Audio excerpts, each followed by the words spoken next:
श्रीमद भागवत महापुराणे स्कंद 8वा अध्याय 24वा मत्स्यावताराची कथा. राजाने विचारले, मुनिवर्य, अद्भुत कर्म करणाऱ्या श्रीहरींनी योगमायेने मत्स्यावतार धारण करून जी लीला केली होती त्यांच्या त्या आदी अवताराची कथा मी ऐकू इच्छितो. भगवंतांनी कर्माने बांधलेल्या जीवाप्रमाणे तमोगुणी लोकांना न आवडणारे असहाय्य असे हे माशांचे रूप का धारण केले? भगवान महात्म्यांना कीर्तनीय अशा भगवंताचे चरित्र सर्व प्राण्यांना सुख देणारे आहेत. आपण कृपा करून त्याची ती सर्व लीला आम्हाला सांगावी. सूत म्हणतात, जेव्हा परीक्षिताने भगवान शुकांना हा प्रश्न विचारला तेव्हा त्यांनी भगवंताच्या मत्स्यावतारातील चरित्रांचे वर्णन केले. श्री शुक म्हणतात, परीक्षिता, गायी, ब्राह्मण, देव, साधू, वेद आणि अर्थ यांचे रक्षण करण्यासाठी भगवान शरीर धारण करतात.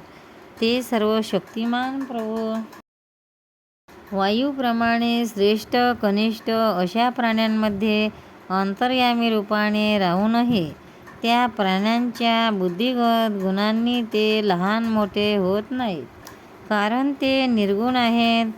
परीक्षिता, मागील कल्पनांच्या शेवटी ब्रह्मदेव निद्रिस्त झाले असता बाह्य नावाचा नैमित्तिक प्रलय झाला होता. त्यावेळी भूलोकादी सर्व लोक समुद्रात बुडाले होते. प्रलयकालामुळे ब्रह्मदेवांना झोप आली होती म्हणून ते झोपू इच्छित होते. त्याच वेळी त्यांच्या मुखातून वेद बाहेर पडले आणि त्यांच्याच जवळ राहणाऱ्या हयग्रीव नावाच्या बलवान दैत्याने ते चोरले. सर्व शक्तिमान भगवान श्रीहरींनी दानवराज हयग्रीवाचे हे दुष्कृत्य जाणले म्हणून त्यांनी मत्स्यावतार धारण केला. परीक्षिता, त्यावेळी सत्यव्रत नावाचा एक मोठा उदार भगवत्पारायण राजर्षी फक्त पाणी पिऊन तपश्चर्या करीत होता. तो सत्यव्रत सध्याच्या महाकल्पामध्ये विवस्वानाचा पुत्र श्राद्धदेव नावाने प्रसिद्ध झाला आणि भगवंतांनी त्याला वैवस्वत म्हणून बनवले.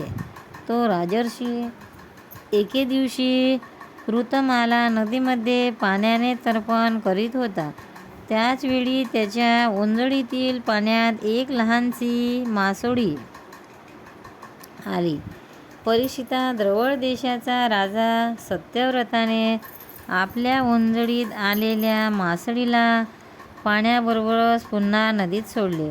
अत्यंत कळवळून ती मासोळी परमदयाळू राजा सत्यवतीला म्हणाली, राजन, आपण दीनदयाळू आहात. पाण्यात राहणारे जंतू आपल्या जातवाल्यांना खाऊन टाकतात हे आपल्याला माहीत आहे, तरी त्यांना भेल्याल्या मला पुन्हा नदीत का सोडित आहेत?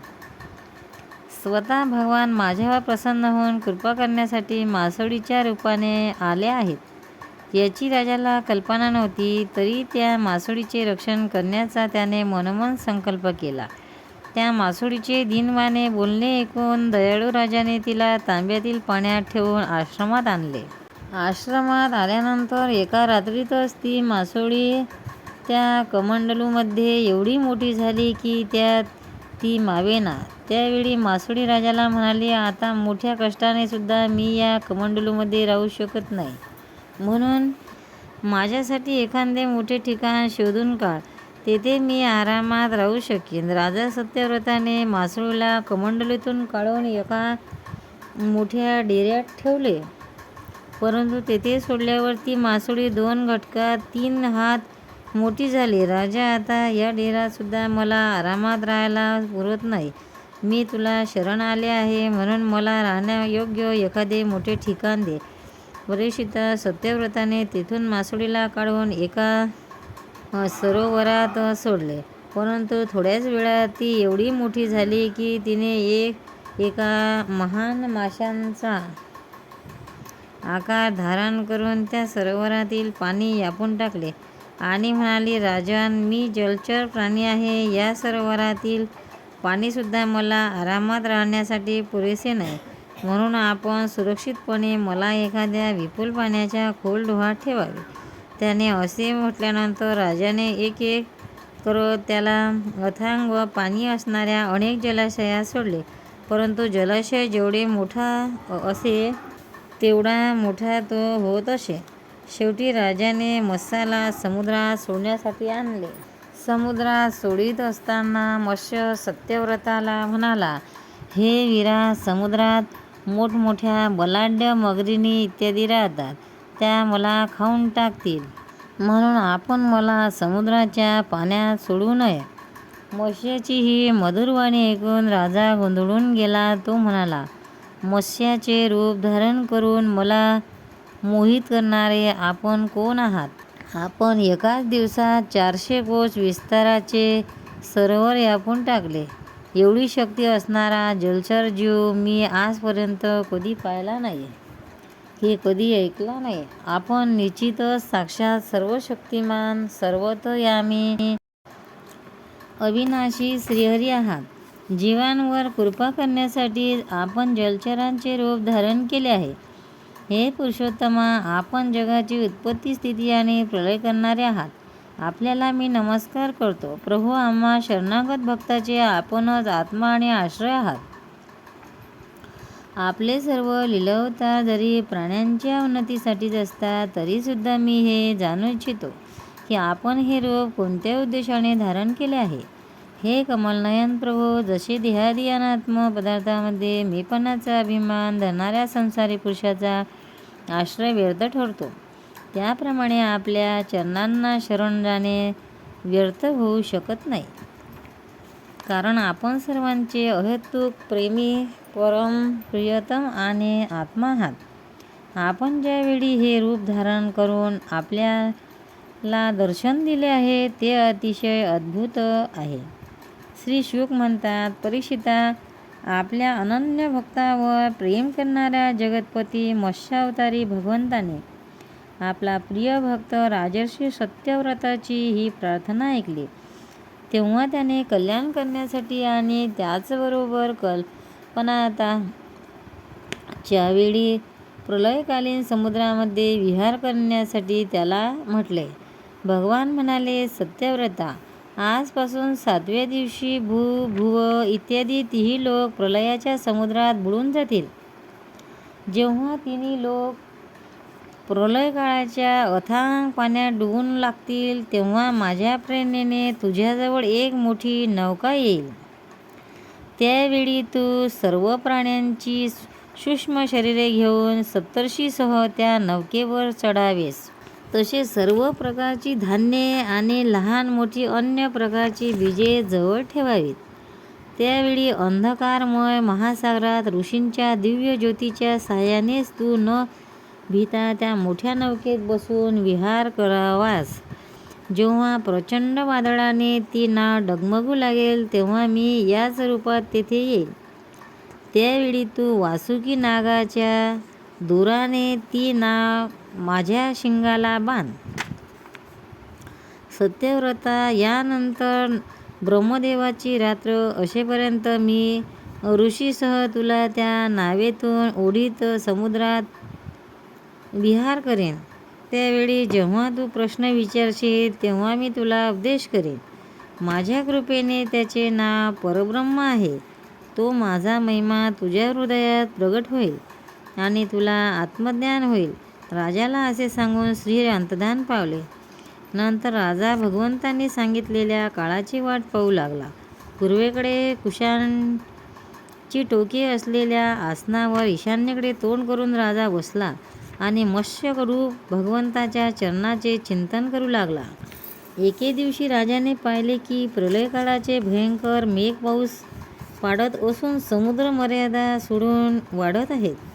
पाहता पाहता सर्व पृथ्वी बुडू लागली. तेव्हा राजाला भगवंताच्या आज्ञेचे स्मरण झाले आणि नावसुद्धा आलेली दिसली. तेव्हा तो धान्य आणि इतर बीजे घेऊन सप्तऋषी बसला. सप्तऋषीसह बसला. सप्तऋषी मोठ्या प्रेमाने सत्यव्रताला म्हणाले, राजा तू भगवंताचे ध्यान कर, तेच आपल्याला या संकटातून वाचवतील आणि आपले कल्याण करतील. त्याच्या आज्ञेनुसार राजाने भगवंताचे ध्यान केले. त्यावेळी त्या विशाल समुद्रात सोन्याप्रमाणे शरीर असलेला 4 लक्ष कोश लांबीचा एक शिंगाचा एक प्रचंड मासा प्रगट झाला. भगवंताच्या सांगण्यानुसार ती नाव वासुकी नागाच्या दोरीने त्याच्या शिंगाला बांधले आणि प्रसन्न होऊन राजा भगवंताची स्तुती करू लागला. सत्यव्रत म्हणाला, जगातील जीवाचे आत्मज्ञान अनादिविद्येमुळे झाकण गेले आहे. याचमुळे ते संसारातील अनंत दुःखाच्या भाराने त्रस्त होत आहेत. जेव्हा आपल्या इच्छेने ते आपल्याला शरण येतात तेव्हा ते आपल्याला प्राप्त करून घेतात. म्हणून आम्हाला मुक्ती देणारे परमगुरू आपणच आहात. हा जीव अज्ञानी आहे, आपल्याच कर्माने बांधलेला आहे. सुखाच्या इच्छेने तो दुःखदायक कर्माचे अनुष्ठान करतो. त्याची सेवा केल्यामुळे त्याचे हे अज्ञान नष्ट होते.